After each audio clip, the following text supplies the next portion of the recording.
A company is a lot like a person.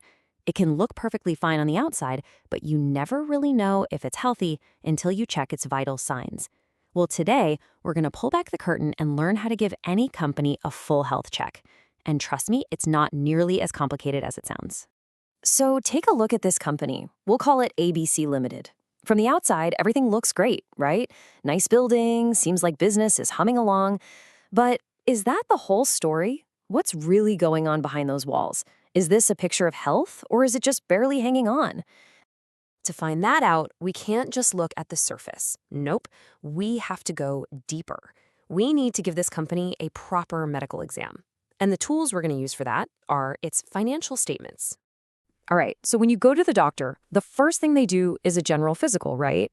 It's the exact same for a company. And that physical means looking at 3 core reports that give us a really good, broad overview of its health. First up, the income statement. This one answers the most basic question of all. Is the company actually making any money? It's pretty straightforward. You take all the money that came in, that's revenue, and you subtract all the money that went out, those are the expenses. What's left over is either a profit or a loss. Simple as that. Next on our list is the balance sheet. Now, if the income statement is like a video of the company's performance over a few months, the balance sheet is a single photograph. It's a snapshot in time. On one side, it lists everything the company owns, its assets. On the other, everything it owes, its liabilities. And the key thing, the two sides always have to balance out. And to finish our general exam, there's the cash flow statement.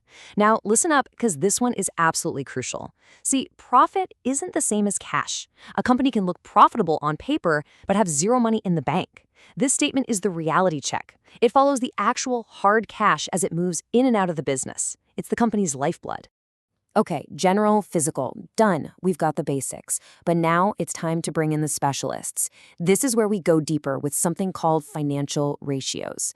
Think of these as the advanced diagnostic tests, the blood work, the MRIs, that are going to tell us what's really going on under the hood.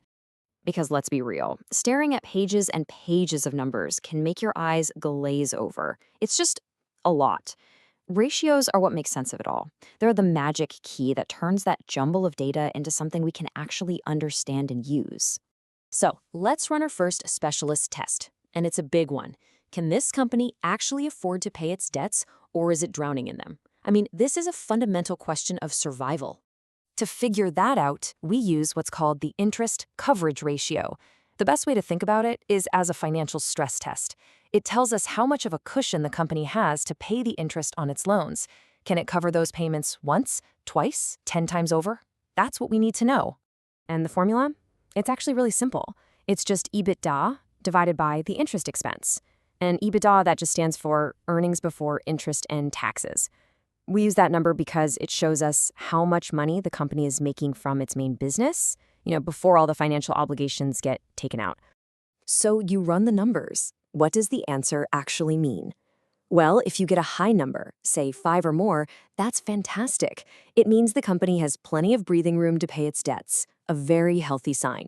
But if that number dips below, say, 1.5, whoa, that's a huge red flag. It means the company is cutting it way too close and could be in serious trouble. All right, next test. This one's all about the company's foundation.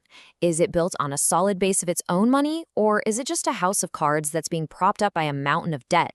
For this, we use the debt ratio, and it does exactly what its name suggests. It tells you what percentage of the company's stuff, all its assets, the buildings, the inventory, everything, was paid for with borrowed money.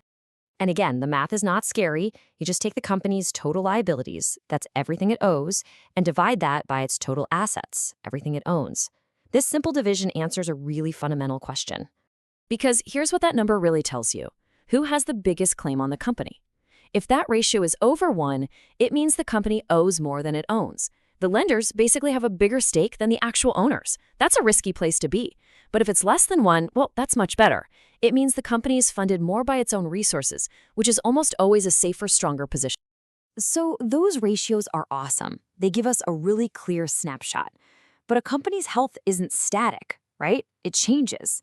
To see how the patient is doing over time, we need to chart its progress. And for that, we use something called the fund flow statement. Now, this statement zooms in on something called working capital. Don't let the term intimidate you. It's basically the money a company has on hand to run its day-to-day operations, paying salaries, buying supplies, that kind of thing. This isn't about tracking every single dollar like the cash flow statement. It's more about seeing the big picture change in the company's financial flexibility between two different dates. It basically shows us two sides of the coin. On one side, you have sources of funds, where the money came in from. Hopefully, it's from strong business operations, but maybe they had to issue new stock or sell off equipment. On the other side, you have applications, where all that money went. Did they pay down loans, buy new machinery, pay dividends? A healthy company is one that generates funds from its operations, not from selling off the furniture to stay afloat. All right, we've done the general physical, we've run the specialist tests, we've even charted the progress over time. We've gathered all the data. So now it's time for the final consultation. It's time to put all the pieces together. Because that's really what this is all about. These documents, they aren't just boring collections of numbers and ratios. Not at all. They are chapters in a story of success or struggle, of smart decisions or risky bets, of growth or decline. And by understanding these core tools, the three key statements and the ratios that bring them to life, you now have the skills to read any company's financial story. You can look right past the surface and perform your own health check. So the only question left is, what story will you uncover?